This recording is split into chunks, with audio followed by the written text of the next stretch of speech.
Good morning, guys. It's April 13th. To be honest, I thought I was done making these videos, mainly because I've been reading ahead. I got into the book of Judges, and I can't stop reading, just chapter after chapter. God is truly doing sweet things through the book of Judges in my life, and it's been a great read. Lots of violence, lots of action. If you're into that, read it. But today, the reason I'm making videos is because God spoke very clearly to me, and He pierced my heart with truth. And I love it, love it, love it when that happens.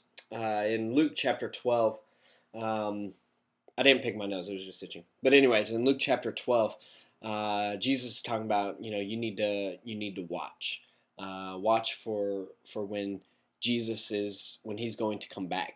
And He says you need to be dressed ready for service and keep your lamps burning like servants waiting for their master to return from a wedding banquet, so that when he comes and knocks, they can immediately open the door for you. He says you need to be a servant.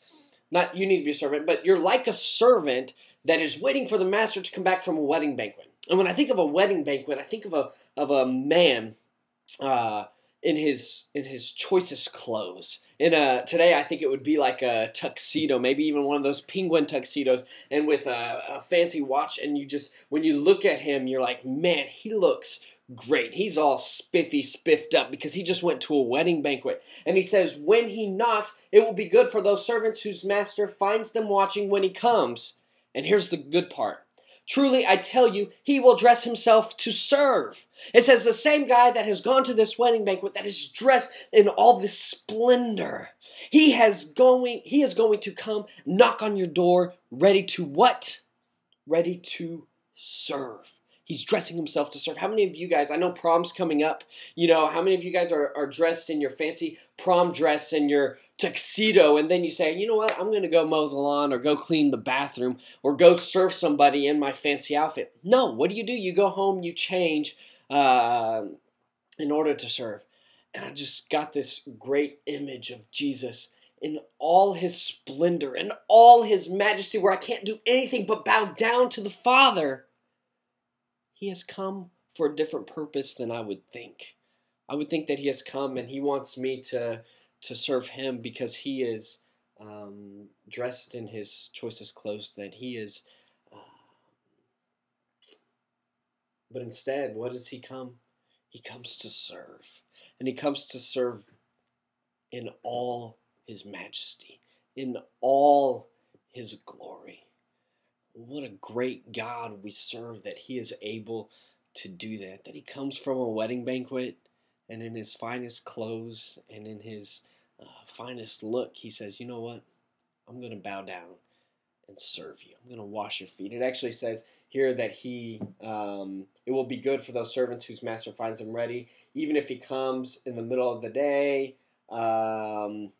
somewhere. Oh, it says, He will have them recline at the table and will come and wait on them.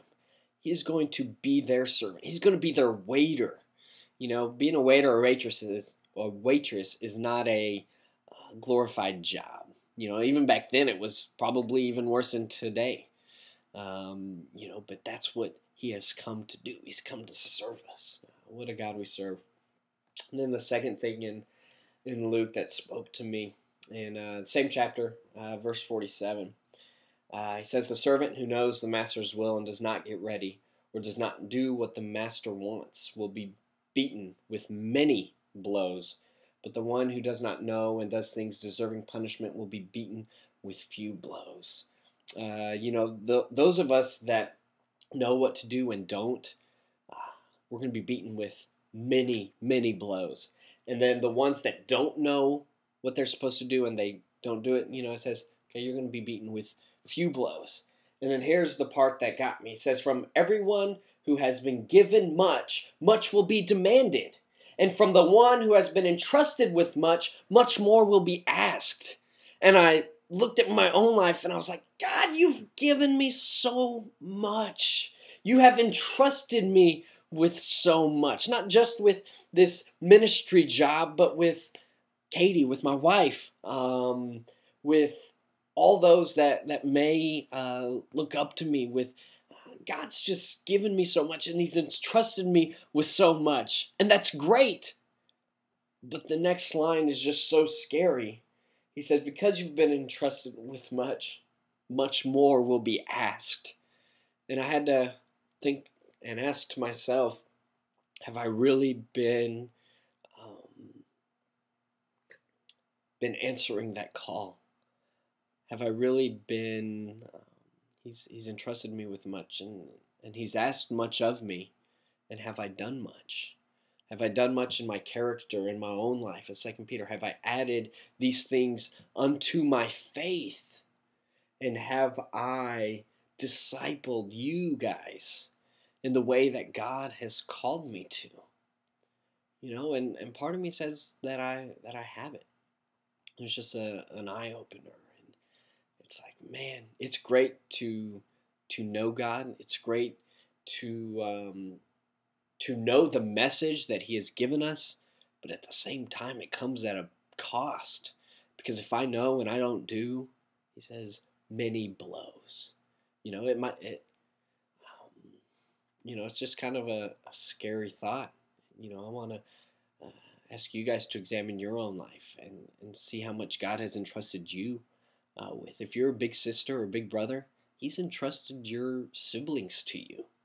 And you ought to teach them right and wrong, not through your words, but through your example. And those of you guys that are leaders in the youth group, He's entrusted that to you, and He's asked you to take care of your own.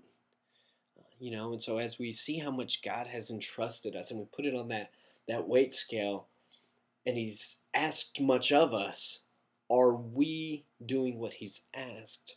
Or have we become subpar, become complacent, and just, God, I'm sorry, it's just too much. We serve a great God, one who comes to serve us, but then just a few verses later, He says, now I want you to serve me. I've asked much of you, and only you know what that is. So guys, I just want to encourage you today and this week as you look at your own life and you examine it, that you answer the bell. You answer the call of God. And God showed me where I've been short, and where I've not reached potential. And I pray that He uses that, and I use that to become all that He's asked of me. Love you guys, and anyways, I hope you guys have a great week. All right, have a good one. Love you. That was weird. That was kind of like love you, like I said, my wife. Anyway, love you guys. We will see you on Sunday.